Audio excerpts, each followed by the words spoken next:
Hello everyone, today we talk about the Dutch Revolt, also known as the 80 Years' War's beginning, also background telling the truth, and in fact first phase until 1584. This is the first video of this kind that I make for this theater of Renaissance warfare. I made some videos about the general sort of military theoretical developments of this conflict. There is a video titled The Inadequacy of the Dutch Military Model in Germany, referring mostly to the first phases of the 30 Years' War and the Spanish Tercio Escuadrones flexibility.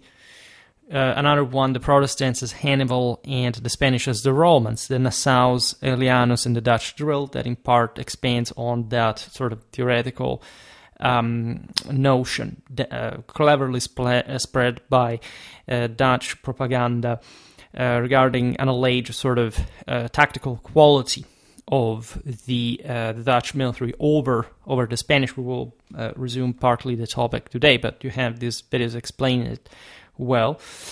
Finally, a video that is more explicative about the actual capacities of the Dutch army at this point, Maurice of Nassau and the Dutch army, which extends actually up to the end of the period, the end of the 30 Years' War. Also, this is a small video, Dutch Army of the 80 Years' War uniforms and flags, right? We talked about Dutch warfare also in other videos, and we will keep doing so.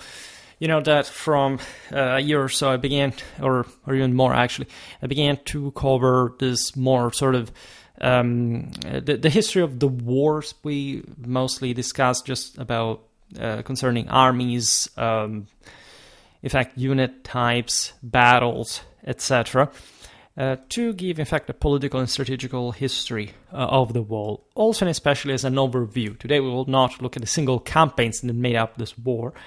That's also a genre that you can find in the strategy playlist that in part actually includes these videos, because they are fundamentally of strategic nature, but they do not necessarily descend into the specifics of every sort of an evidential analysis of the war down at least to in-depth patterns.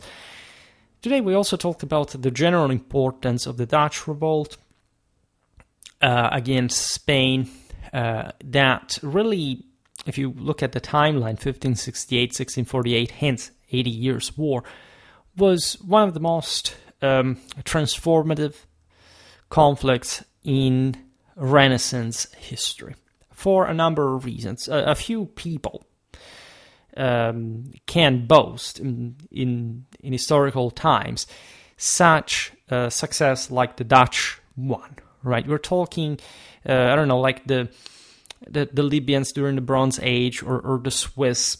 The Dutch managed themselves to achieve from a relatively defiled, actually fringe, when not properly underdeveloped background, a strong preeminence in naval and financial affairs in Europe, managed to withstand through their own independence the fury of the Spanish, later the ambitions of Louis XIV, and more, constituting to this day, in fact, one of the most advanced, rich peoples in the world.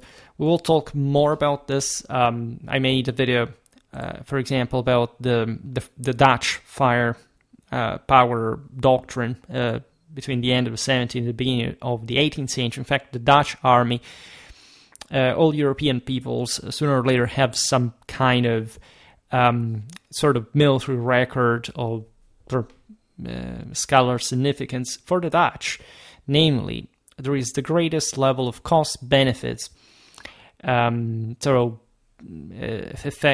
effectiveness in relation to the financial costs. This happens across, in fact, the aforementioned end of the 17th, beginning of the 18th century, which tells not just what kind of sort of political and strategic acumen the Netherlanders had developed by this point, being forced, in a sense, to, again, survive, not to be overwhelmed by the neighboring giants that had been threatening their independence from quite a long time. Like we've also discussed, of course, the Flemish achievements during the Middle Ages were sort of less relevant at the end of the day.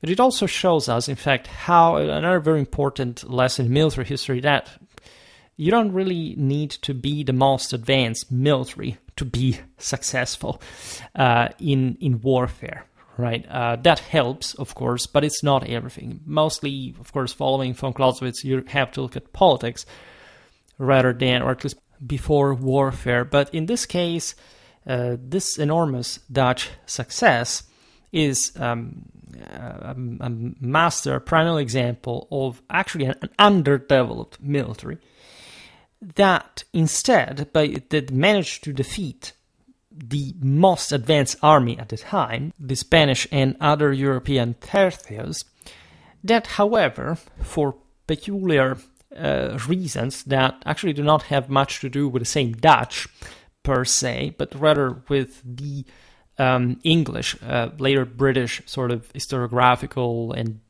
greater sort of cultural and sort of moral reach and achievement, we have come sort of to learn as a mantra of some sort. At least I think that whoever knows current historiography is aware of the fact that the entire notion that the Nassaus would have reformed the Dutch army to make it some sort of tactically performing and sort of force superior to the Spanish is a complete pile of BS, right? It's probably one of the most, again, successful cases of effective historiographical propaganda, but it's also one of the most clamorously false and diametrically opposite to reality. And in part, it speaks volumes of the nature of modernity, right? The fact that we have been convinced by narratives like the so-called infantry revolution that things happen mostly because of firepower and technology, and that smash those we can't afford or, are too stupid to have it, and that demolish tradition and superstition and whatever, which is actually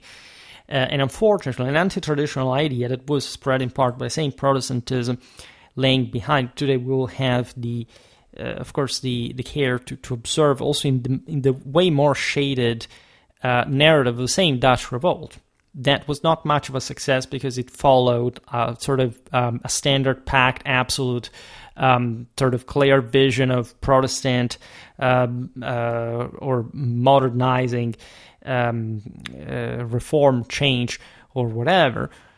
This was a bitterly fought struggle between, again, a world power at this point, like Spain, and its dependencies, because technically this was like other parts, for example, of the Holy Roman Empire before the secession, right? The United Provinces constitute like the first actual secession, even before Switzerland, from the Holy Roman Empire, which is clamorous, even just from a symbolical point of view.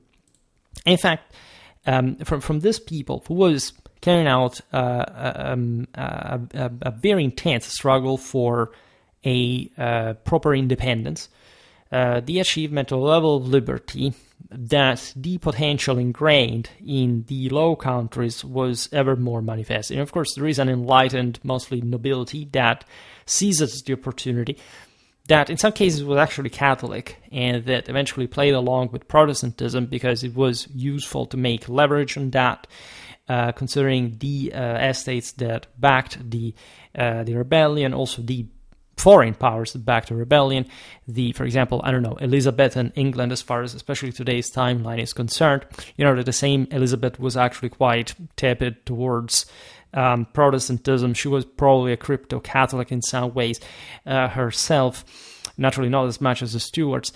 However, we're also looking at a world that we have been paradoxically learned to observe through what has been, in some ways, the completely also needless hyper-sensationalization and sort of magnification of some militaries, such as the one of the Nassaus, as if this were some sort of updated, sort of innovative, forward-thinking military systems, and especially what was really worse, this would have allegedly achieved an actual result in conventional terms, and the other countries especially had not already been developing basically the same ideas and actually having already enacted and employed them. In other words, historiography told us that the Spanish, the imperials in general, that were to remain throughout all this entire timeline the most advanced military in Europe, with countries like the Netherlands that were, in this sense, just some, still at this point, fringe systems, right? We're saying England was somehow backward, also Scandinavia at large did not really have much to offer before Gustavus Adolphus, and most of the French money that were behind that. In fact, if you look at the real powers, this were really France and Spain. And somehow we've been told that the Nassaus enacted some reforms that increased the flexibility of the armies, were somehow qualitatively superior. This is absolute nonsense. There is no evidence whatsoever that, first of all the theoretical speculation about this through military treatises, etc., was conducive to any, surpassing or even closing to the military standards of the Spanish imperial militaries that were, again, I can't stress this enough, also historically more advanced powers, right? Richer powers, bigger powers, capable of fielding more troops. And not just that, but in having the collective capacity to confer them that overall greater quality that in fact prompted, indeed, the Protestants in many circumstances. This is also true for the Swedes in the later overlapping 30 Years' War, sort of finding more flexible solutions, but not because these solutions were actually the future in the moment. All right, during that time, the strongest armies were actually the imperial ones. All right, the Swedes are the only ones that sort of by sheer practice manage across Germany to provide with a competitive method. But if you look at the overall military records, it was barely sort of beating the imperial forces. For the Dutch in the Netherlands, there is no doubt about this whatsoever, because most of this warfare was around sieges. There are encounters like Newpoort, for example, in 1600 that are paraded. Here is the battle in which the superior Dutch tactics defeated open fields. But no, if you study the battle, first of all, and I discussed that in the other videos, it's more of an accident. First of all, that for the battle to happen in the first place, the same Maurice of Nassau was very unhappy of that engagement that he was forced to enter just because of what the Dutch government told him to do. And again, we're looking at pretty evenly balanced systems. And of course, you can't say even for Western Europe at this time that anyone was sort of fighting in particularly different ways from one another. The warfare was pretty homogeneous, right? But the Dutch, of course, like in both quantity and quality, and given the seriousness of their situation, meaning the war raging at home, like risking literally their own people's lives at every debacle, just looking at the strength ratios, cleverly trying to stay out of any sort of major open field engagement with the Spanish, unless, again, the situation was particularly favorable, or like in some cases it was also the fruit of some contingental decision or even an accident or lack of judgment or fortune, or where that fortune is always necessary in every war, right? As we know also from our theological inquiries. This is to say, what did the Dutch have a bad army? No, but this doesn't mean, as I was saying before, that you really need even the better army to win a war. And that mostly, again, their overall strategy was pretty well crafted in this sense, also without having the means to cope with the Spanish territories in open field with major climatic showdowns, right? And studying warfare is understanding why this is the case. Mostly, again, it's the Dutch spread a sort of propaganda through their newly founded military academies, where rather than spreading actually applicable tactical innovations whatsoever, they mostly extended a form of patronage / alliance to other members of, say, the Protestant cause across mostly Germany, northern Germany, and the incredibly poor results of any kind of, had it even existed to begin with, of some sort of military standards derived from the Dutch model, are the opening phases of the 30 Years' War, where all the Protestant German polities that tried to apply any of that were crushed by the imperial forces. Also, again, the Swedish army of Gustavus Adolphus was doing something substantially different from what the Dutch were doing. I mean, a broader teleological understanding that warfare would have evolved towards more linear formations was not really there, at least in the moment, right? You don't fight in 1600 like you would in the 1700, right? Everybody fought in the most sort of in the best enough, so to say, ways that the times and the means and the purposes allowed in many ways. And again, when you look at the development of certain tactics regarding especially the increasing of firepower, the decreasing of Pike's depth, so the widening and thinning of the formation, etc., you realize through also like recent studies that the Spanish were doing the same identical things during the period. And they were doing it even better because, again, they had the bigger armies and were capable of investing enough collective training in making these bigger forces work that way, right? So, by the way, even if you look at the Battle of Rocroi, where the French crushed the Spanish, I discussed this in the video about the 30 Years' War commander, the Duke of Enghien, etc. You realize that, for example, the French had somehow a relatively more archaic military system, or at least they were still somehow more of a feudal country, and yet they won in that field. Imagine the French crafting a narrative where, again, like the knights won the Battle of Rocroi in many ways, which in combined arms and also just by political mandate, that was the case. And everybody believed in that. Equally, the English crafted throughout the later centuries this notion that the Protestant world was meant to become, or it would have allegedly already been at this point, so dramatically more advanced, especially from a technological point of view, or more efficient because of the Protestant spirit or whatever. I mean, the notion that Protestant ethics makes countries skyrocket may be interesting looking at the Netherlands or England, that surpassed by the late 17th century also the Italian per capita read the highest in the world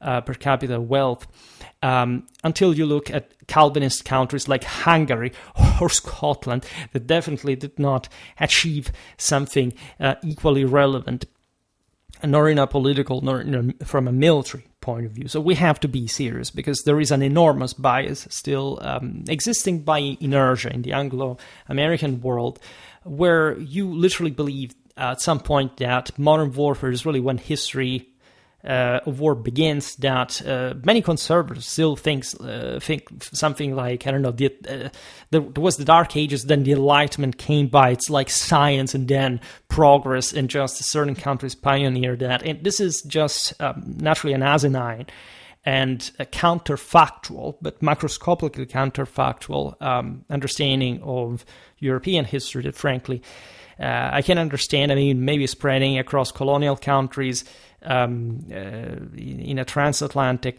or even more faraway perspective, so that maybe if your country was created a few hundred years ago, that may be, I don't know, an horizon that I doubt that is also a thing, because I see so many Americans being so interested. Maybe it's part of the reason in another way in ancient, medieval, and also Renaissance history, in the way it held from an exquisitely continental point of view.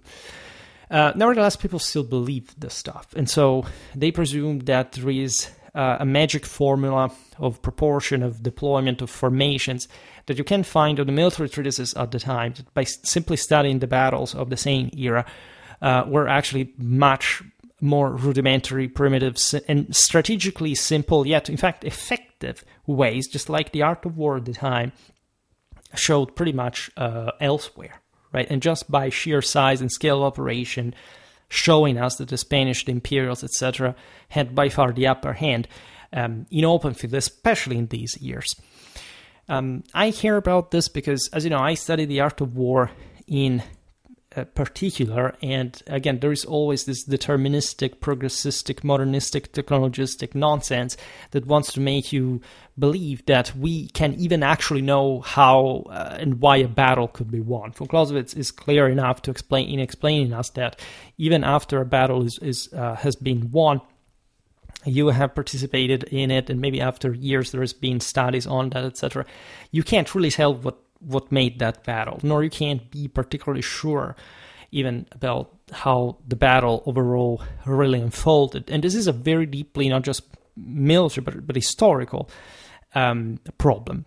Von Clausewitz explains us that you cannot understand warfare if you don't majorly lead armies in battle as an officer or somebody higher in the rank, and that in the absence of that, which sometimes is also the case for the actual military, if they live in a country that is not involved in warfare and that maybe just sends observers out there, requires a pretty thorough understanding of military history that is at least a theoretical framework, not of some ideal abstractions, but of real history, real warfare happening, and that, in fact, regardless of the historical limits or cognitive limits of the same, is the best that we can use next to, again, direct military experience in the higher ranks possible to understand war and that specific war, battle, campaign, war,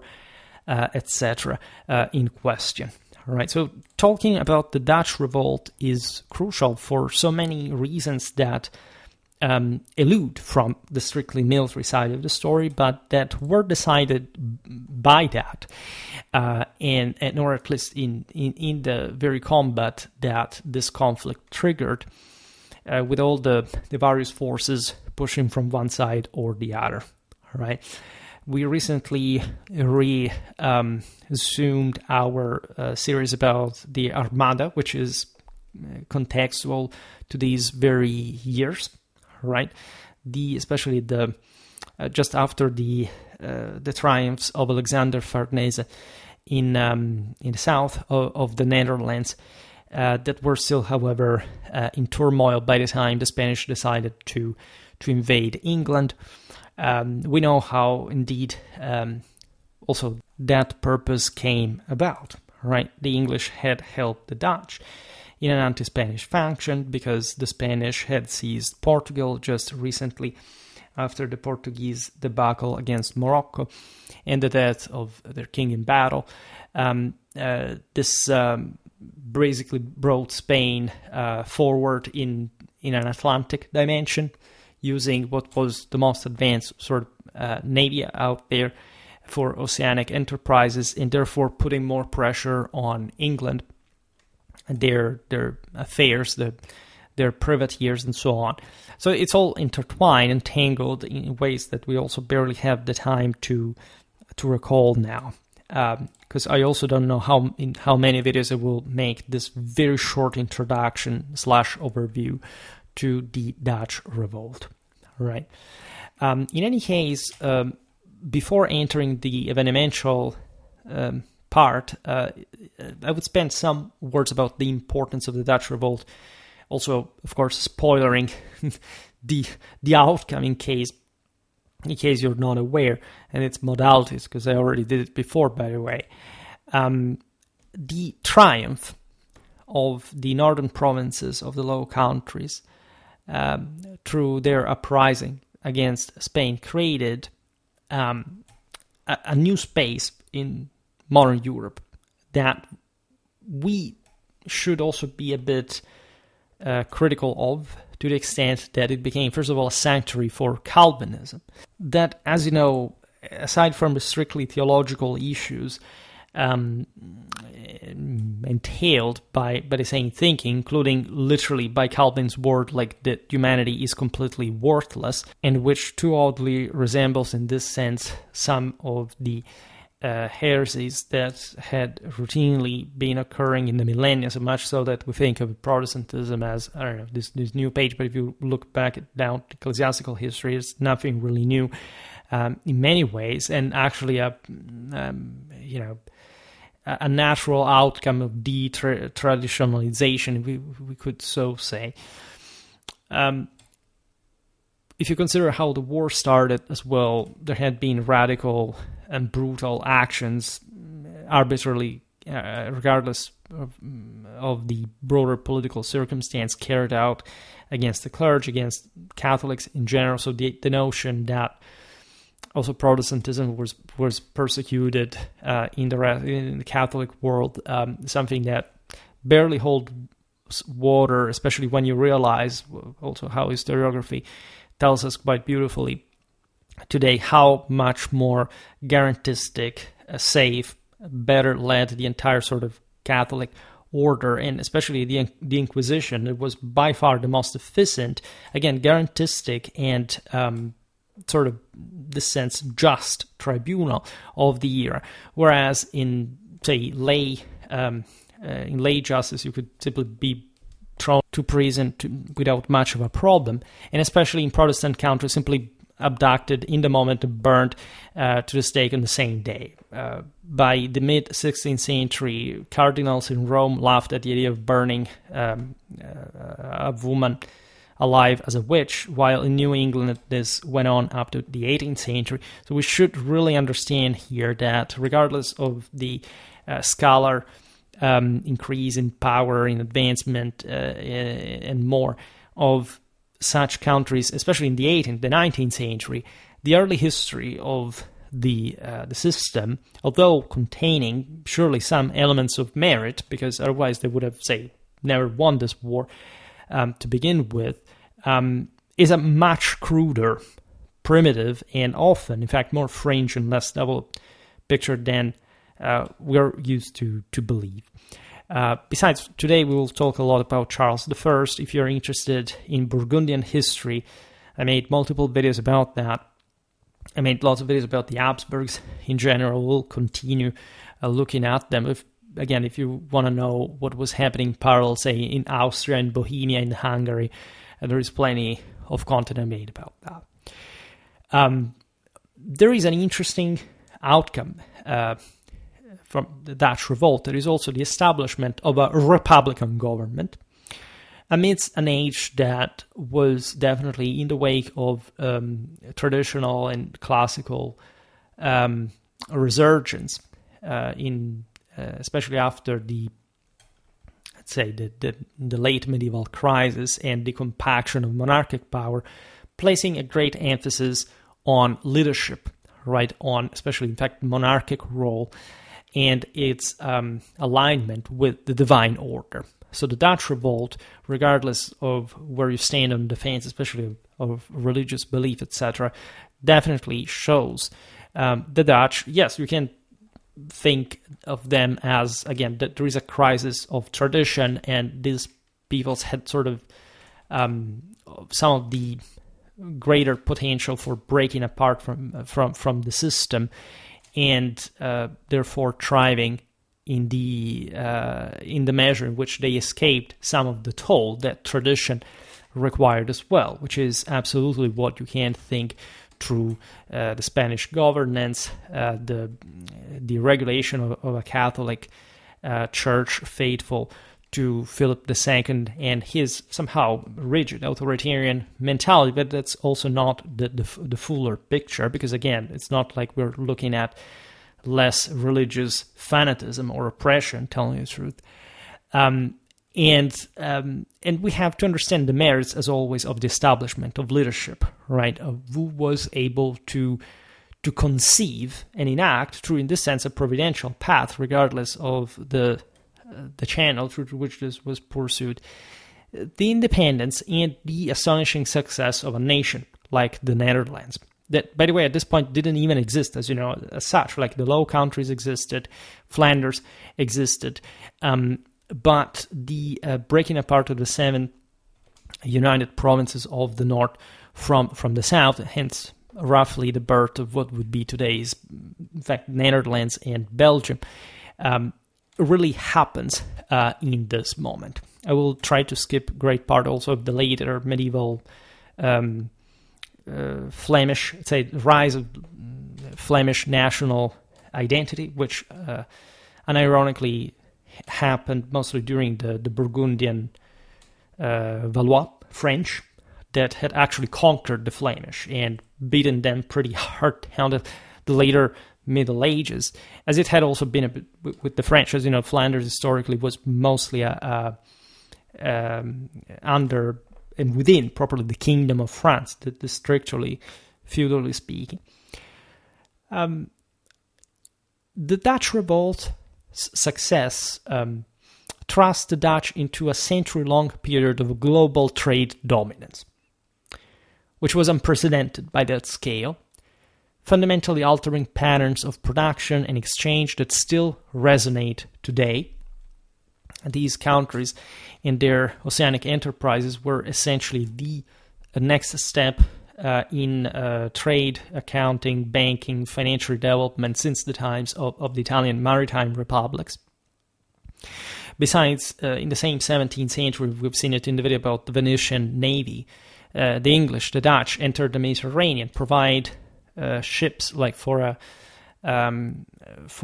rent, like to these Mediterranean powers as well, that start adapting their naval tradition, mostly galley-based, to in fact the bigger galleons and their increasing firepower. I made multiple videos on this topic as well. You can understand how momentous this thing is. We'll understand also better at the end of this series, if anything, what was the smack to Spanish prestige. In bigger ways, it can be argued that the Dutch Revolt, while not putting an end to the Spanish Empire, nor to the Spanish preeminence as such, was perhaps the most morally and materially impacting phenomenon in interest of time, of actual power display, that truly altered, once again, in history, the international balance, mostly opening also for separated reasons to this, to the new rise of France, as we know, and bringing, as we were recalling, the Dutch, for example, as a bulwark, as a wedge, properly, on which various allies, including the same Habsburgs and the English, could pivot in order to stem French expansionism, with the Sun King's power taking on essentially an hegemonic continental role against most of the rest of Europe in his opposition. But this series is really about the Netherlands. So, known as the United Provinces, this region cultivated Europe's most intellectually open environment, which does not necessarily mean that it was in the moment the best or the single most advanced civilizational environment. In traditional terms, this concept can be somehow defied. There is no doubt that the Netherlands were an intellectual cradle at this point, allowing philosophers like Descartes and Spinoza to publish their groundbreaking works, thus playing a vital role in what was also termed as the so-called scientific revolution. It was so much idealized, glorified, overly emphasized, while, let's say, mostly owing its good element really to a traditional wisdom that already existed. If you look at Descartes, you know that there was also borderline heresy to some of his thoughts. Cartesian Gnosticism, to a degree, the conceptualization of a somehow distinct separation between body and soul is something that was, in fact, floating on all these relatively fringe sort of Catholic niches. Also from the Protestant side, there were some groups that were very much more pro-Catholic. Spinoza was a Sephardi Jew.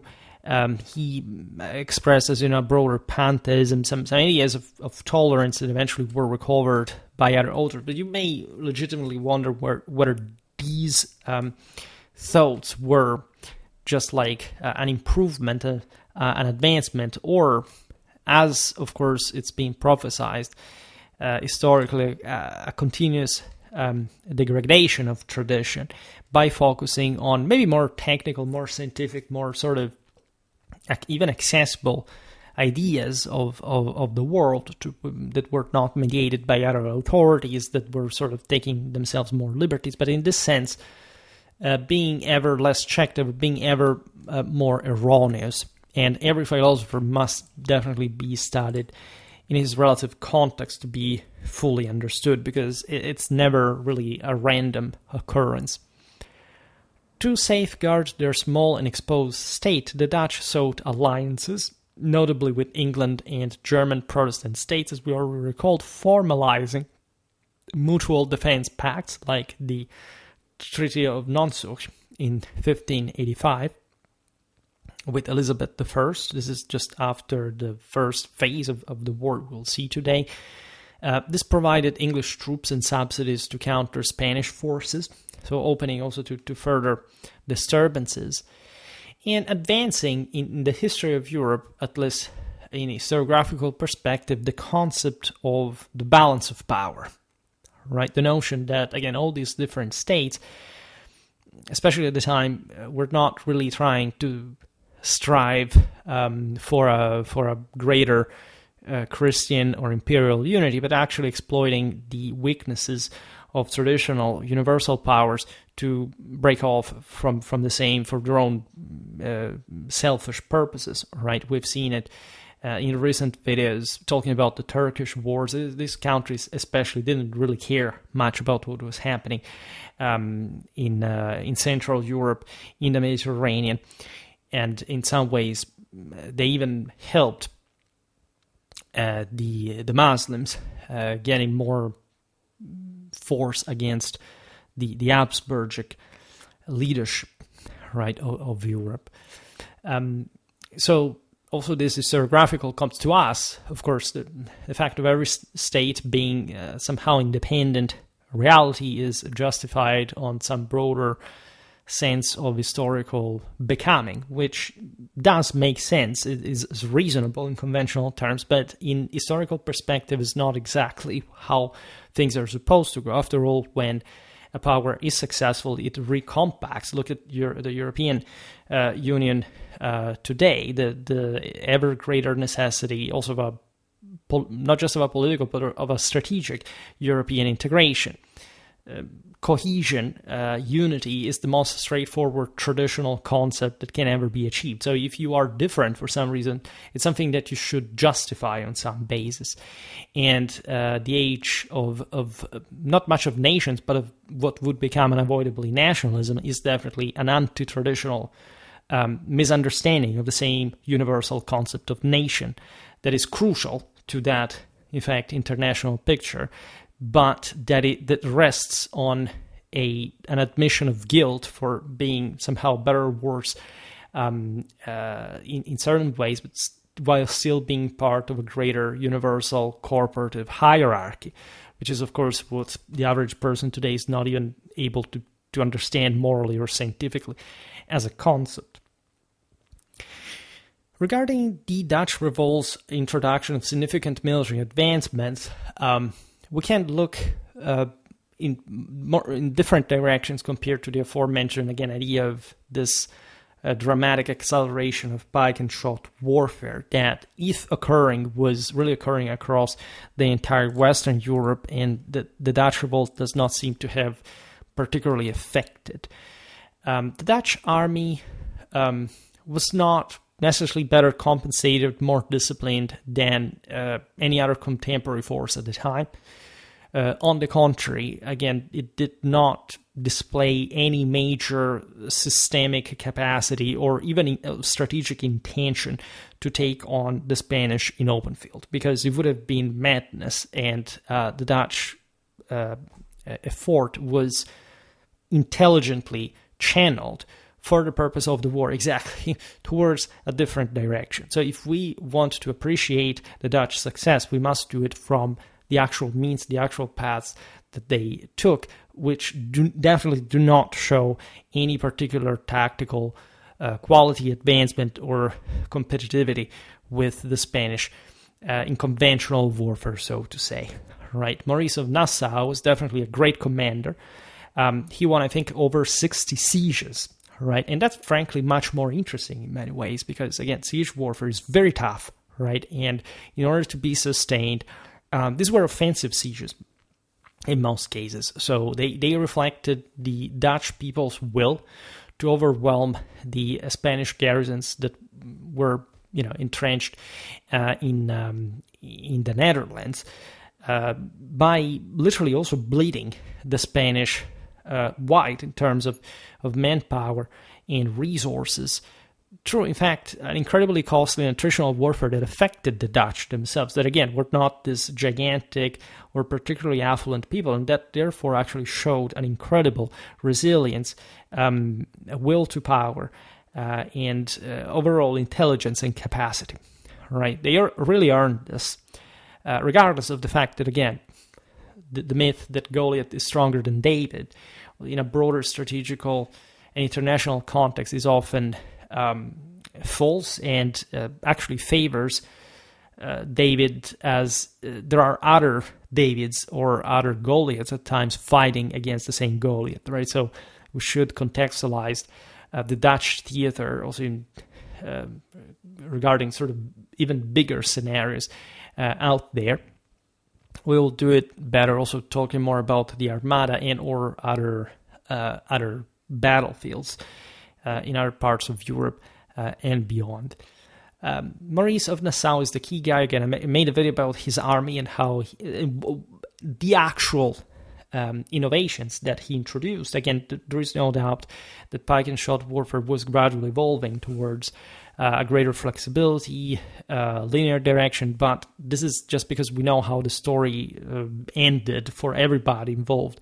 At the end of the day, in these times, there wasn't too much of, again, practical success gained from that. For example, the Dutch had very good pistoliers, right, and cavalry in general, that were quite useful to harass the Spanish.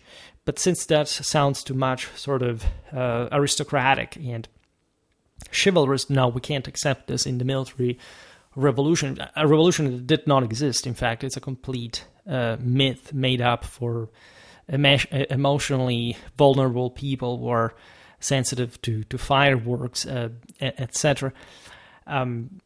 The notion, therefore, that the Dutch military would have also overall influenced military tactics for centuries later is devoid of any foundation. Maurice, born in 1567, was educated in military science under his father, William the Silent, at the Leiden University, where he studied classical texts on warfare, including Vegetius's De Re Militare. He further refined his knowledge through the works of Justus Lipsius. I also made a video about the Dutch juridical tradition, by the way. Lipsius, whose Politicorum Libri Sex provided a theoretical foundation for military reform as well. So these are things that are already discussed in the aforementioned videos about the mythology surrounding, again, the Dutch military theory. This is also to be actually appreciated as an incredibly effective political propaganda that spread throughout mostly Central and Northern Europe. Consider that this is the peak of Protestant expansion, but by the way, like eventually, let's say, in the following centuries, Protestantism will actually reduce itself, will be more confined. But at this point, as we've seen also in the video about the French wars of religion and French confessional wars, the uncertainty regarding the spread of this heresy was great in the broader international picture. There was some favor towards it even at the Austrian Habsburgic court.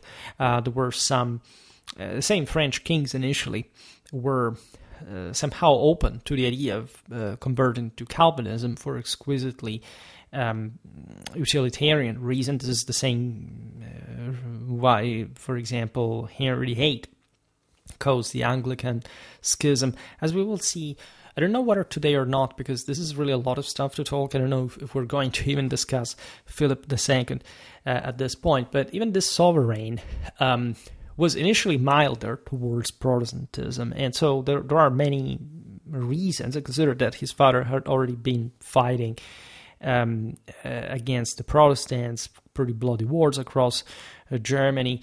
There had been lots of issues deriving from the Lutheranism spread among the same imperial soldiery, and so on. All things that we discussed, in fact, in our video about the Landsknechten, about this general moment of, let's say, of disorientation, of great unhingement of some deep beliefs. I mean, the discovery of the Americas was definitely a secondary issue compared to the Protestant Reformation. Europeans cared very much more about that than basically all these other issues, even tertiary, considering that the Ottomans, for example, were considered even as a divine punishment against such Christian division. So this ties well up with lots of videos we've made also on late medieval warfare and Turkish expansion already at that point across Europe, etc. So it should be seen mostly in this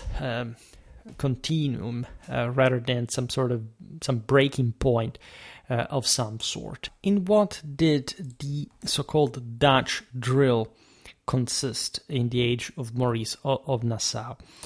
So, Maurice's reforms are in and of themselves already some sort of contentious idea, because what does it mean to carry out a military reform in the second half of the 16th century, especially with the means that the Dutch had and the overwhelming pressure of the war against the Spanish, many other international issues. These are things that I discussed in many other videos from about military reforms, from the ones of Gustavus Adolphus that are closer to this, to the Marian ones. We know that very well, that rather than sort of stepping up on the basis of some autocratic volition, armies really develop by themselves, and it's rather the leader's role to guide, to ride the wave of these changes, mostly unlocking their potential from a political and social point of view, than sort of creating an army or a tactic from scratch. This is exactly what happens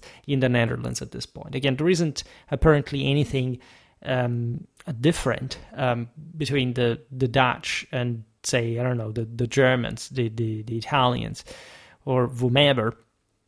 If not, again, the scale of resources invested. And again, in absolute terms, the Dutch were quite restrained. In relative terms, they invested a lot. And this brought, if anything, it's possible for some sort of, again, still propagandistic, but psychological reasons, which are all one if you look at the doctrine of Justus Lipsius that we discussed in some videos, including ones on the depersonalization or entailed by not just by Protestantism, but in fact its reflection in drills like the Dutch one, right? If works are useless, and especially therefore humanity is worthless, as literally Calvin states, sort of as a soldier, what's your point in even living? I mean, literally and seriously. Therefore, Maurice's 43-step so-called Dutch drill for firing the musket in all the various operations that were at this point sometimes even enacted to make the Dutch stepping up towards a level, for example, field army capacity, which up to that point really the Dutch as a nation had not really needed even to invest in because they had not been particularly active from a military point of view, historically speaking. Passing from, I don't know, column to line, whatever. Of course, like units would have basically had this, but again, insisting on this for uniforming the level of discipline also entailed simply, being like a dummy, right? Like a fantassin. If a cannonball bounced into the ranks, the soldier's role was not to care, of course, about his ethos, about his warriorism or whatever, but just to perform the same identical drill that he would have interiorized through a repeated practice, to even had, his leg cut off by the same cannonball, but still not altering in any other way the geometrical pattern of the formation. This is naturally what, if you think about it, modernity really brought on the table for everybody involved. And you can argue that Protestantism helped, in a way, to accept this kind of faith in a way as a functional way to discipline in a way or another. I use some of these pictures. That there is the famous manual, for example, by Jacob de Gain, that documents the Dutch drill, all the various movements for reloading the muskets, for handling the pike, etc. The notion that the Dutch would have relied now on smaller, more flexible infantry units to cope with the Spanish may be true only in as much as they had more fringe roles, meaning that, they could benefit from a more defensive position, as again the frequent siege warfare of the case would have entailed. Or think about all the canals crossing the Netherlands since the Middle Ages. Well, yeah, this kind of gaming of camping, like of fire concentration, etc., was feasible, as just it was feasible for the Spanish, and does not find, in fact, much of a, which is completely normal considering the literature, the military manuals of the time, an actual moral, scientific explanation of how this would have actually happened in battlefield. But the more you rely on small unit tactics, so to say, the less important the engagement to begin with, because strategical capacity is very straightforward. If you are the stronger one, you go frontally, and the enemy, in this sense, like the bigger you are, the least defenses can have, and also in this sense can will more conveniently oppose you also just by opposing frontally more troops, right? So actually the bigger engagements are not more important because they're more tactically sophisticated. They're more important because they're more difficult. As being more simple, von Clausewitz tells it quite openly, the simpler, the more difficult in warfare. In this sense, also the more logical and straightforward. So this notion of, now I will, which is a bit of a, again, modernistic mental illness, you can argue. It's something that still fascinated the mind, titillated, especially the military's ideas regarding, for example, the principle of internal lines. Think about Jomini, right? The concept properly that if you follow any single movement correctly on the battlefield, you will win. And von Clausewitz simply coming about and saying, this is a pile of BS, because if you really want to fight a battle, you will not have even the time to carry out this stuff. And what if the enemy just disrupts that? What kind of plans do you put together? How do you react in the moment to the unpredictable, right? That's real warfare. And quite aligned with Renaissance warfare altogether. The Dutch army operated in pretty conventionally straightforward fashion during mostly siege warfare, because they did not want to expose themselves to the full might of the tertius in open field, right? So smaller, more flexible units, only if the enemy ventures on a terrain that is more difficult and that is therefore less important and also less likely, in fact, to be important in general from a strategical point of view. No wonder that Gustavus Adolphus, that did not have all the soldiers in the world and therefore had slightly smaller armies than his opponents, still, however, needed bigger formations, and definitely did not, fixate with smaller units. If anything, sort of increasing combined armed tactics, which requires some greater level of flexibility. That is, however, not an innate and intrinsic quality. It requires greater collective training, something that in this period, by the way, the Spanish imperials had plenty of, given the bigger size of their armies. So again, there's no way I'm sorry, like for anyone who has discovered now, but this is also very well known. And again, it's not, I would like to stress this is not an offense to the Dutch military. This is a compliment, because they did succeed in doing more with less, because they were more motivated, because they were more successful. They had better commanders. They were more lucky.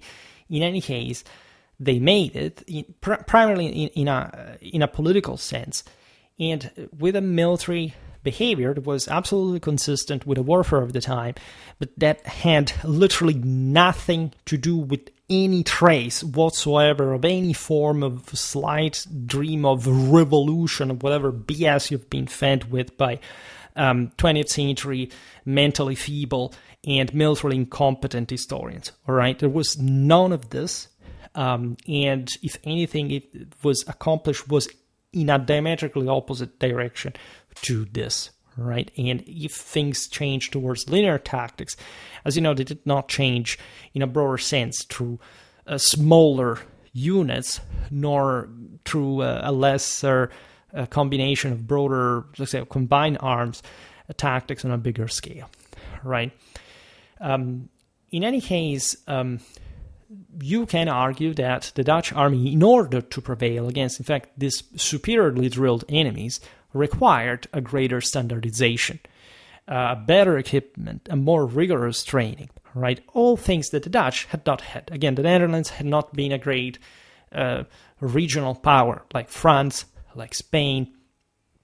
They had mostly fielded what was the average of the time, some professional corps of troops, minority compared to the wall of mercenaries, plus the local nobility that were often like also the same people, and then militia. All right, and mostly in small scale fashion. The Dutch had historically not wanted to pay more than much. This is always the same old story. It's like the English Civil War. It starts with the parliament that does not want to pay the ship money, because if anything, it was the king imposing that. After the Glorious Revolution, the Parliament exacts from England 10 times more costly armed forces, because without armed forces, you're not a people, you're a lesser people, right? And every person who thinks that they can't go out there in the world without paying for their military is worth a slave in every culture, and actually belongs to an inferior culture. There is probably no greater indicator of the inferiority of a people, of a culture, than an isolationistic attitude, right? And especially widespread, populistic, cheap, sort of mentally weak individuals. And that are actually beautiful cannon fodder, right? If you really have to slaughter someone out there with legal means, that's the greatest direction that will, in fact, the scum of society take exactly during this time. This is beautiful, by the way. By the way, the Dutch, as I was saying before, will be smart at the end of the century to, as we've seen, actually, at the end of the century, we're talking about the 16th here, talking 1 century later, the end of the 17th, the beginning of the 18th, as we were saying before, they would have the most financially performing cost-benefit army in history, all right? The Dutch army was almost entirely foreign, all right? There weren't the Dutch people participating to that. They bought an army for it to be more efficient. And actually, at this time, too, things worked similarly, because there were lots, for example, of Calvinist, other Protestant volunteers coming from other countries. We've seen it well in some videos about the French military of this period that stiffened their ranks. There were English troops sent also properly from from England that was at war at large with the Spanish did not need sort of some private volunteers to be sent without governmental or with covert governmental support, right? So again, the notion that the Dutch army during the Dutch Revolt would be one of the most modern and effective forces in Europe, no, right? The Dutch basically remained entrenched behind their canals, their field fortifications, and did not wage war even remotely at the regional scale that other powers were normally habituated to do. This is completely normal, completely consequential to the previous history of the Netherlands. There is nothing strange about that, and it's just a broader set of consequences that brought to their success. All right, because it's not like a magical tactic that make you win a war just per se. All right, ask Hannibal, by the way. Given that the Dutch were just making that classicistic parallelism by saying that they had to imitate the Barcid because they were actually admitting, by the way, that the Spanish were the Romans in terms of greater military power, and however they obviously did not have their own cannae in the annals of military history. This is incredibly important to stress. By the way, little anecdote, and also the reason why I censor comments. I made that video, which, as I said before, literally something along the pattern of the Spaniards are as the Romans and the Dutch as Hannibal, and there was the genius of the situation that, of course, did not listen any of, I think, a 2 hours long video and said, oh, but I would say that actually it was like the Spanish were the Carthaginians because they were the invaders. Yeah, and I have to cope, fortunately not on a regular basis, but almost with this kind of, smart-ass behavior that gets immediately disposed of. So the Battle of Newport, I described this battle in one of those videos about the Dutch drill. There is a minimal history of the campaign that, by the way, Maurice of Nassau was absolutely unhappy of. This battle was not even a major strategic issue. Like, it was mostly just a Dutch victory over a Spanish imperial force that held. Like, I made multiple videos, by the way, including the Battle of Gravelines. There are lots of interesting things going on. For example, the latter battle was the first one in which naval artillery intervened on a land battle proper, right? The Royal Navy, gunning the Imperials in the process. But let's say Newport is a name. If you don't know anything about the context of the Dutch Revolt from a strategical, operational, tactical point of view, you cannot understand why the Battle of Newport is important, right? This is not a football match where you say, but I scored here 1 point more or less. You must study the actual battle. You must study the actual campaign. You must study the actual war. You will not understand that, all right? Maurice of Nassau at that point, by the way, was commanding just 10,000 men, right? So it's not even just a major showdown in Renaissance warfare that witnessed larger engagements, right? There is surely volley fire, important cavalry maneuvers, and a capacity to beat a numerically superior Spanish force that, however, was also roughly the same side under Archduke Albert of Augsburg, demonstrating, if anything, a moral force, some important capacity, by the way, to catch the Spanish unprepared, and so having a bit of luck in the whole enterprise. And in fact, the victory did not secure strategic gains due also to logistical constraints as well, and there are only 10,000 men. That speaks volumes about the entire scale of the Dutch Revolt, armies and warfare, especially from the Dutch side. There is another aspect, that is to say the rapid construction of Trace Italian fortresses in the Netherlands, characterized by low-angled bastions designed to withstand artillery, such as those at Gertruidenberg and Breda, which, however, did not prevent, in some cases, of course, the strongholds from being stormed by the Spanish, that had the same kind of military engineering.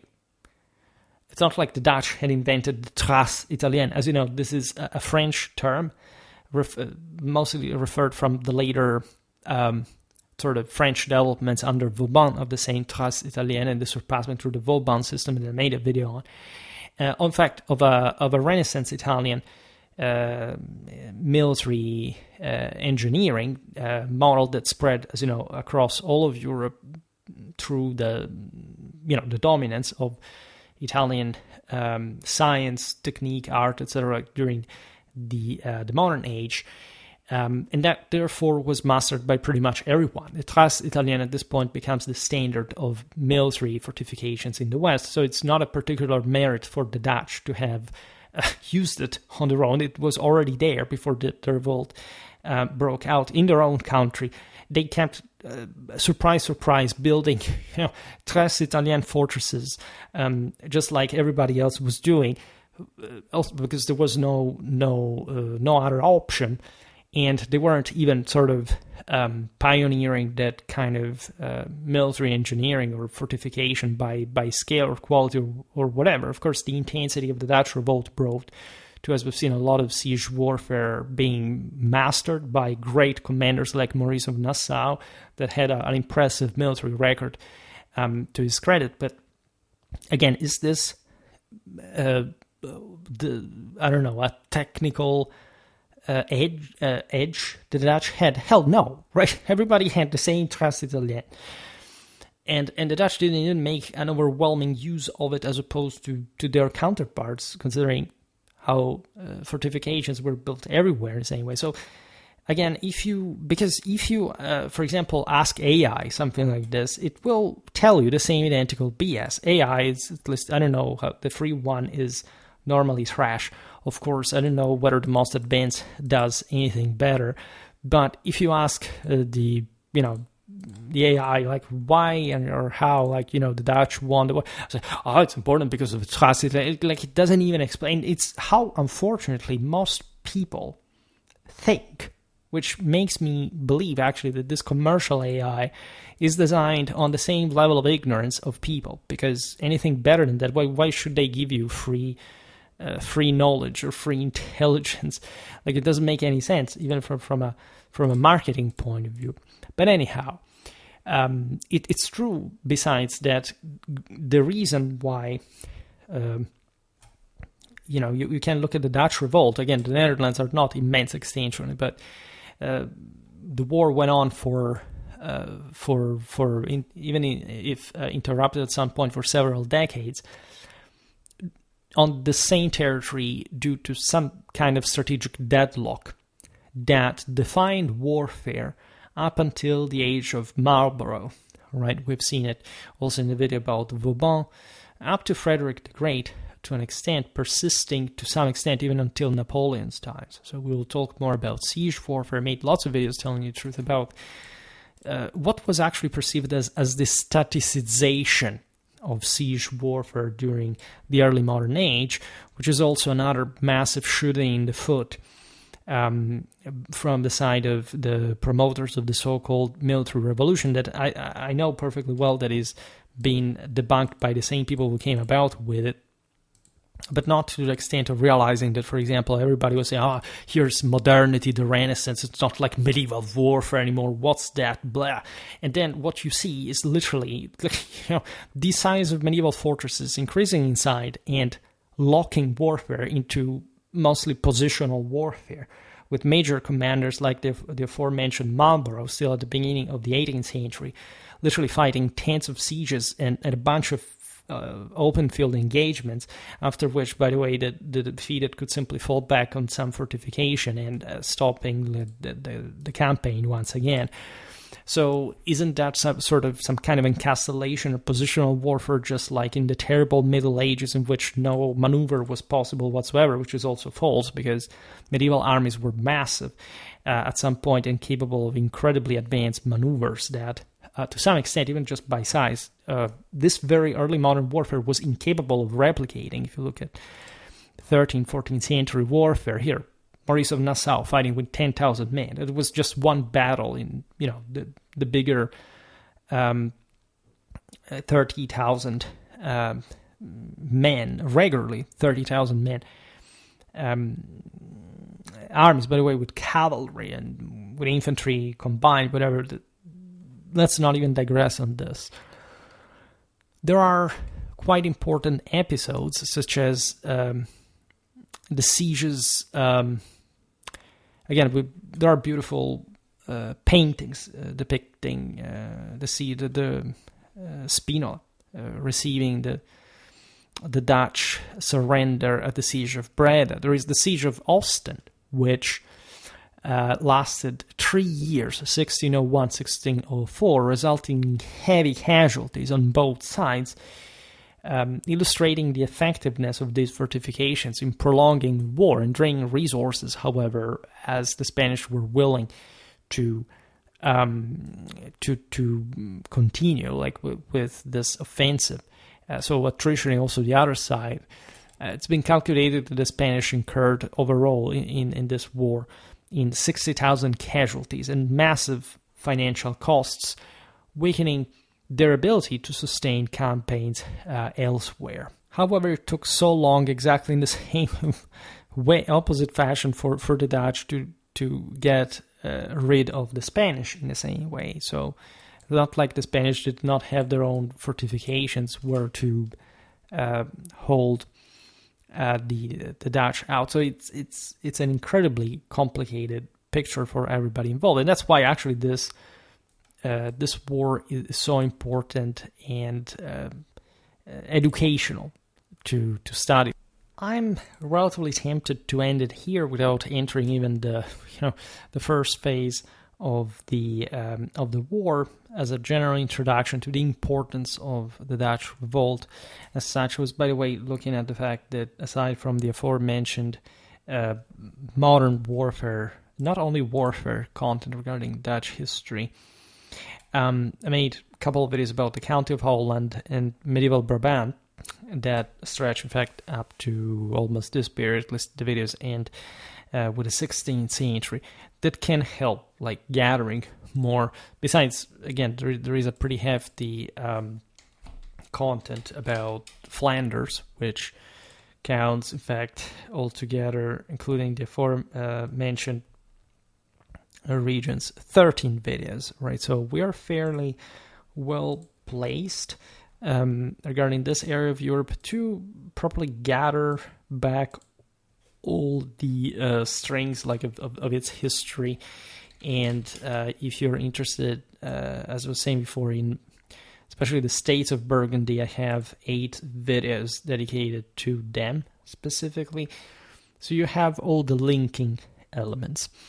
The Dutch Revolt is being interpreted in different ways, also and especially through the lens of the Protestant effort. There are some traditionalists who went as far as saying that basically, of course, tradition failed to the extent of allowing this disintegration of the system.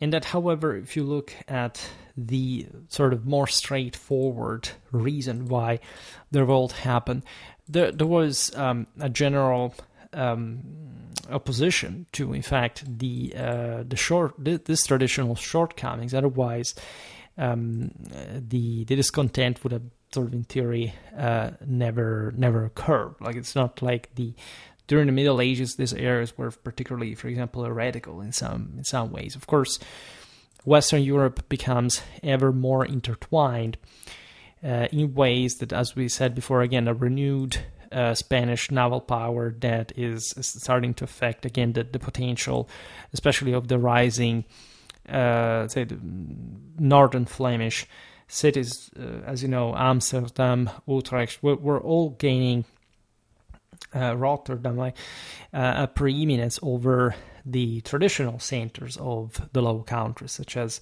Ghent, Brugge, Newpoort, that in fact will actually remain from the Catholic side of the Isle. They were still very rich, etc., but they were declining in relative terms to the north. We've seen this also in the video about the Hanseatic League. So this revolt would also incarnate some sort of more sort of fresher race spirit of, let's say, denial, of imposition of failing authority of some sort.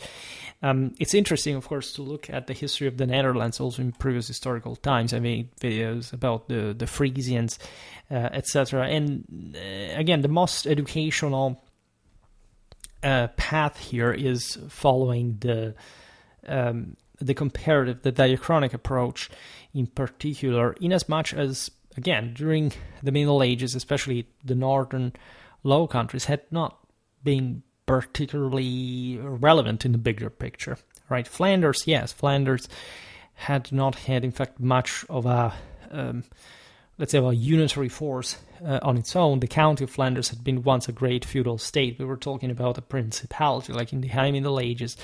Then the Flemish burghers had attempted a revolt, but they ended up, in fact, destroying their own system in the process and being retaken over the French, the Valois Burgundy, after even the success of Courtrai, that, however, opened to a phase of complete defeat at the hand of the same French feudal nobility until the sort of so-so victory of Guinegat, when the Habsburgs tried to imitate the Swiss military model in Flanders, and Flanders said, well, we don't really want to pay taxes very much. As usual, it's the same old story. And so, okay, remain weak in that way, because, of course, the Swiss system costs more. But this is, in fact, less than 100 years away from the same Dutch Revolt. So if that can give you an idea of how new this country was, of how there's also the Vexata Quaestio, also Apostolic Majesty made a video about it. I didn't watch, but that it's a bit like, was Belgium a real nation? There is a bit of propagandistic vibe as far as the countercultural. You see, without even being Protestant, sometimes the anti-traditional takes some national form, such as, again, overly emphasizing the importance of the Battle of Courtrai, the Battle of the Golden Spurs, and denying the stray of Flemish defeats, starting from the style of Monin-Pavel, and basically everything until Guinegate for basically almost 2 centuries straight, which I can't remember in European history, like an army being repeatedly defeated for all this time they tried with their best forces available. So this is something really really big, that tells you how really fringe, especially, again, what would become the protagonist of the Dutch Revolt later on, that were really underdeveloped places by that point. They were historically, like, there had to be a very hard work in reclaiming, as you know, those lands from water. By the way, that had been pioneered by feudal works. In fact, the aforementioned Battle of Gravelines stems literally from the line of the Graf, the line of the Count, because back in the 12th century that canal had been created. So in this, again, lands apparently forgotten by God, we talked about the Ditmarscher, that were actually a Frisian community in the Jutland Peninsula, so detached from the lower countries, but still living in these literal lower countries, in the swampy areas that had become in part their own tactical defense. I made a specific video about that if you're interested, because that's something that went on intermittently against the Counts of Holstein in particular, not only throughout the later Middle Ages. And you can draw some parallelisms here, because when you think about the Netherlands, by the time of Philip II, these were still a relatively fringe place, right?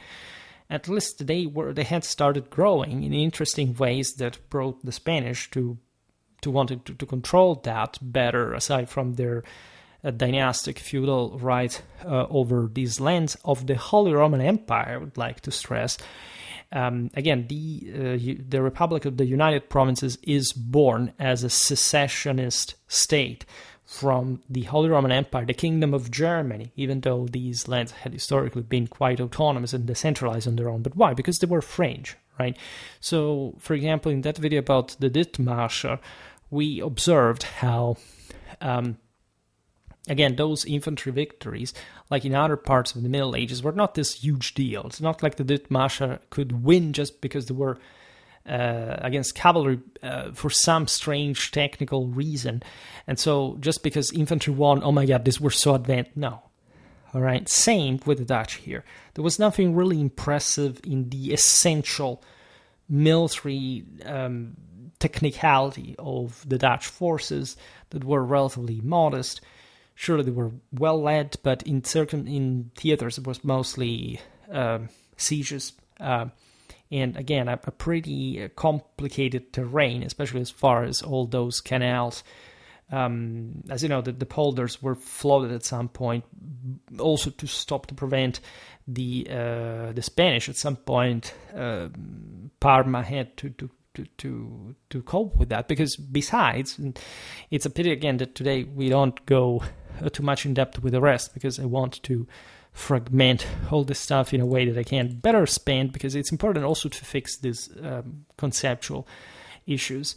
The Spanish were still ruling here, right? The story ends that it's not like the Spanish in this first phase until 84 are kicked out, all right? There is still there is a struggle that entails, of course, the recognition of what was also, again, the normal rule of the Spanish, of the Habsburgs in this picture, that nobody, say, simply in that moment had began the war thinking to simply unhinge. I mean, William the Silent, the father of Maurice of Nassau, was literally the Catholic predilecte of the Habsburgs. And as such, he had been the man of trust of Philip II in the Netherlands. He was, again, raised Catholic, but he was able, through his influence, to his background, to see, in fact, what opportunity would rise. And unfortunately, as I was saying at the beginning, when we study the history of the Dutch Revolt in general, we're witnessing to pretty violent, in some ways despicable reality. When the great iconoclastic fury of the rebels start killing monks, Catholics, just out of like that. And these are fringe people, like there isn't great participation of the nobility or whatever. This is something similar to what you see, I don't know, in the French wars of religion. There is a fringe of France that naturally is a much bigger country, etc., that causes that harm. And there are some subterranean social issues with that. As always, this possessed French did not even care or understand much any theological principle. It's, again, difficult to cope simply with a confession that literally explicitly says and I stress this, by Calvin's open literal specification that humanity is completely worthless, meaning that it's zero, right? Not it's zero plus something, it's literally nothing, right?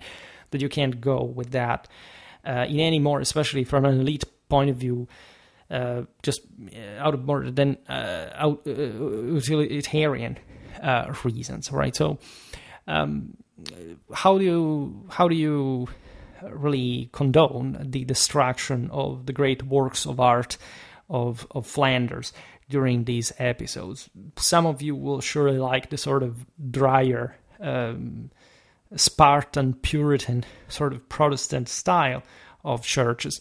I was raised in some of the most beautiful Catholic churches scenarios in the world, and I don't know, thinking even just of what happened during those times. I mean, where are the people, for example, from the Protestant world that, following still the British line of thought, criticized the French Revolution, that destroyed the past, that destroyed the Middle Ages, destroyed the aristocracy, destroyed tradition, when the Dutch Protestants were destroying the same churches, the same works of art, the same statues, and more. This is a real problem. This is not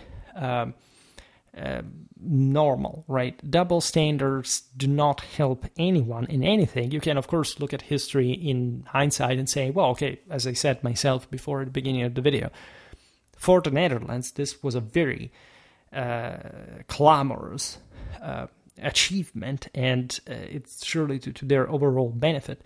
But you can see how in the broader economy, so to say, moral economy of Europe, of tradition, this did not necessarily go towards the best direction, right? When you think about, again, the more modern, the more modernistic, secularistic, atheistic, in some cases also anti-religious attitude, realize that the most advanced parts of northwestern Europe are suddenly the ones invested by that through different avenues. They are the most disrupted by savage immigration. They are the ones that still hold some very high standards in some ways, but still face these existential issues that are not so easily separable from the paths that were taken back in the day when deciding, okay, we can't do on our own without a medium, without an ecclesiastical hierarchy, by simply nationalizing our church, by standing as ourselves in the world, even though we actually believe that, again, literally works are useless and humanity is worthless. What can come really out of it? It can come in the immediate terms, a few hundred years, definitely an enormous prosperity. But later, can you cope with that for too long, right? Once you have unburdened yourself of the, well, in that case, of a foreign domination, which surely played a great role also from a cultural, sort of, in terms of cultural divides, etc. But in terms of, again, broader traditional universal structures, like is it worth it in the end? Again, I have a mad respect for the Dutch people in general, for their historical achievement. That's the measure by which I don't say I can't explain Catholic history without being hypocritical about the Catholic failure in the process. But let's think history a bit better, and especially like the leitmotif, or at least the most recurrent topic of a history, of a military history channel, right? Never confuse. Again, if you pick, for example, those war games books, that were quite popular a few decades ago, that were now maybe half a century old, etc. But they were quite popular. They sort of militarily historically educated many people out there. They give a disproportionate attention focus on, in fact, the Dutch. And I can understand better the Swedish system, right? But even in there, not being particularly objective, there are these, they're not even chauvinistic statements, because, again, we're talking the Dutch, the Swedish, we're talking mostly English publications, but this confessional team play by saying, this guy's had by far the most advanced armies out there. How or when? Like, if you study the very military history of it, and in particular in the case of Dutch, and even for the Swedish, we've seen how there are some limits, because it's not like the Swedish system. The Swedish armies of Gustavus Adolphus were the best armies out there at a certain point, but being matched essentially by the Imperials and having surely more innovative ideas, more important, let's say, innovations like precursions, capacity, but even in the way they fought, they were pretty conventional for the times being, and surely also mirrored in those capacities by their enemies at different points. So the question right here is, how much do you evaluate the quality of your sources, the reliability of your sources? That's always a very important issue, because you can't go out there in the world presuming that, these topics are just an opinion. One thing is hearsay, and again, if you're not into books, if you're not into buying them, especially in keeping alive this market, and especially in the age of AI, I'm actually quite worried that some of the most important publications are not going to do well. Like, it was already hard for some of them, and again, sometimes we're talking things like Hellion Osprey, even there are sort of many different publishing houses dealing with military historical stuff. Where will they end, really? I don't think they will disappear, but I mean the humus, the nourishment, let's say, that acts as a precondition of their existence in many ways, seems to be giving way to just, okay, I will open X and Grok will tell me through deeper search what I need to know in the moment. That attitude, at least, of not wanting to open your wallet for paying for more quality stuff is going to end somehow. Just ask me. I mean, I'm a PhD and I'm an expert in my field. I publish on top peer-reviewed journals, and I have thousands more followers on YouTube through this kind of general considerations than I have on like academia.edu or something like that. So it's really bewildering how different culture has become over the years. And again, I'm not too pessimistic. There are pros and cons in all things, but there is also normally things going for the worse quite gradually, to the point that we get as affected to that we don't even realize that. And unfortunately, for decades, and this is in part due to the fact that, again, the Anglo-American military historiography mostly relied on not just sometimes these sort of cultural preconceptions, okay, the Protestants were the most advanced, the best, whatever, even when they weren't, but they also kept on that path by creating things like the military revolution, this insane obsession on technologism, on also the Vietnam War syndrome, like, for which soldiers do not have to touch each other, and criticizing von Clausewitz through culturalism. I mean, these are people who teach at Sandhurst, right? I'm not going to make any names, but I think you know what I'm talking about. So it's not really random sort of figures. We're talking very specific personalities that people still think to be fundamentally expert about this or that because they had maybe, I don't know, a university that sponsored them more and better in a given time in history. This is also for the Middle Ages. It's just how much, I don't know, the 100 Years' War armies have been suddenly, since ever, disproportionately put at the center of the art of war discourse for the Middle Ages, to the point that literally nobody studies anything else, while they were pretty normal armies for the time being, and if they succeeded, it was mostly because of, capable leaders, a particular framework of the English kingdom and monarchy, and also different circumstances. And so qualities that were inherent, as can happen in warfare with different floatings, but still succeeding clamorously, but in an era in which there is much else that was also not tested against the English, and that gets routinely skipped.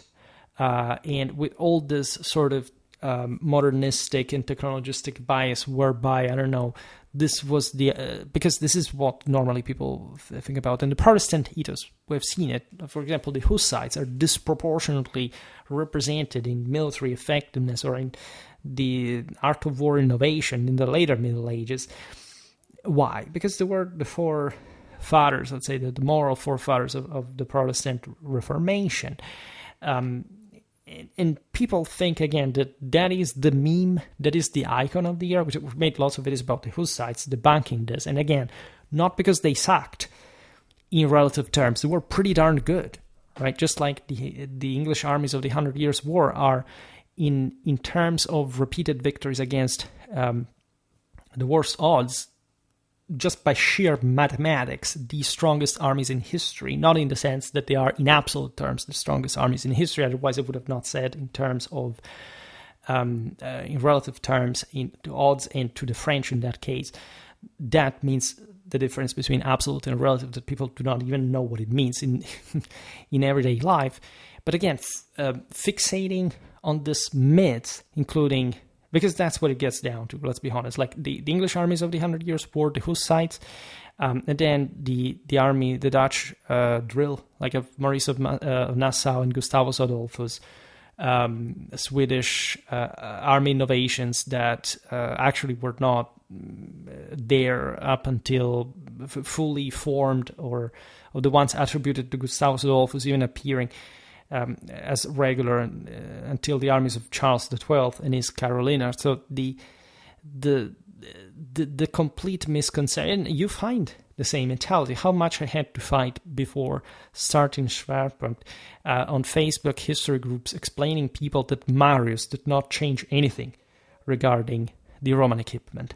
People do not understand, like literally fully developed, allegedly developed adult people, namely adult people, literally believing that Marius was a guy who taught the Roman legionnaires how to wear a shield, not to have it banging on their knees during the march, or that standardized their equipment, or this kind of stuff. Like literally the complete and absolute ignorance on any. This is not just historiographical ignorance, because we know pretty well what the Marian reforms were and were not about. Just like, again, today we know it very well, that the Dutch armies, the Swedish army, but still pretending to believe it's the case, right? Like, I don't know, the Roman legion was designed, developed in manipular times to cope with the Hellenistic phalanxes. Why? Why do you even think something like that? How do you think that armies develop? And they can't give an answer. Right, and so like in this case of the Dutch drill, ask to anyone who has, first of all, an explanation that I gave, the correct one that I gave, of course, because Schwerpunkt does that in the video about Maurice of Nassau. Ask of these people how many they have read, I don't know, or have heard the name, at least, because that's also where it gets down to reading Osprey most of the time. What kind of military treatises Maurice of Nassau read, or which kind of treatises like this kind of studies are written about the Dutch drill, and if they have heard any title or name or author, whatever, of the Spanish military manuals that were also plenty of, and they're being studied from the time, and tell us that actually the Spanish were experimenting the same identical tactics, and probably even ahead than the Dutch at that point. Or actually, surely, because the Dutch, as we've seen up to this point, didn't even have an actual army, right, capable of going throughout the entire war, one of capable of actually confronting the Spanish in open field. There is no such thing like an overall Dutch victory over the Spanish Tercio in, I don't know, like Rocroi, right, which is not even the end of the Spanish Tercio. I made a video, by the way, about the Tercio, so I'm extremely glad, by the way, that we're talking more about 16th and 17th century warfare. That is really really satisfying, and especially we have to expand a bit more in 16th century. I want to talk about Saint-Quentin, Mühlberg, Bicocca. We have to look at especially the great battles of the Italian wars, of the wars of religion. Last winter I made something about the German Peasants' Revolt that is very sort of folkish, and it got predictably lots of views. Because, you know, of course, this peasants sucked and it was a total slaughter, but, you know, this is so much more interesting, I see, than, I don't know, the video about the Spanish Tercio, because, yeah, it's much more important here. I read 3,000 views, 1,200 views comparison. It's so much important to learn about the German Peasants' Revolt than the Spanish Tercio's armies, of course, all right? And that's insane. That's insane. But people are made like this. They are just, it's like, they're like children. I mean, let's be honest. Most adult people are just ungrown children. There is no doubt whatsoever. The Landsknechten bit everyone. Almost 10,000 views, even though it's a video from a couple of years ago. But again, like, that's what drives sometimes even the attention towards Schwerpunkt, that eventually directs towards better, more sensible havens, so to say. So again, I wanted to make this video a bit longer today, but I thought that at the end of the day, if I make something above 1 hour and a half and I can present things for their overall complexity and again tying with the other content. It's always good. It may not be again the best thing, but again, before when I make these videos, sometimes I have to I organize a sketch of some sort, and aside from the length that can vary, I do not know how the video is going to come out until I make it. Meaning that I make the video while recording. I don't plan what I'm going to say, right? So sometimes I looked at today's video and I realized that I covered 1/3 of what I wanted to say, or even less actually. And so in more than an hour I said, okay, well, this is not going to last so long. So let's stop to the introduction and the importance of the Dutch Revolt. Then we will do something more serious regarding the latter in ways that can hopefully bring somewhere more more consistent later on. But again, never be fooled by wants to sell you bad stuff. Again, I created different views, different playlists. By this time, for example, we have a surprising 18 videos on the 30 Years' War, which actually includes also some on the Dutch, and we made lots of videos about the Swedes. If you care about that too, and I remember we have to create more playlists as time passes. We have Swedish history and Swedish warfare very well. So yeah, that's already something, right? We just have to go on to push through further, and then compacting this huge mosaic that modern warfare really is. We have to talk desperately more about the Polish-Lithuanian Commonwealth that actually I began doing at the beginning of Schwerpunkt with videos that now are relatively outdated. Polish-Lithuanian history, not necessarily just one of the confederacies. It's not even that small, right? But adding that creates this sort of hub. Much of it is also Ukrainian history telling the truth. So we have to really expand a lot on all this stuff. I'm just glad that we can do it without hurry, but still thinking of how to be the most efficient and getting on with all the most important punchlines of this all. So again, I will sign it myself because certain things are important to say, but at the same time, it's also sort of samey sometimes. A longer video is better than a short one, but also how you use it matters. Just for paraphrasing other disconcerting topics. So for today, I stop it here. I just hope that you enjoy it. If you did, please share it. Otherwise, leave a like or subscribe to my channel if you're interested in my upcoming content. As always, I thank you heartily for listening to me. I wish you a nice time and see you next time. Bye.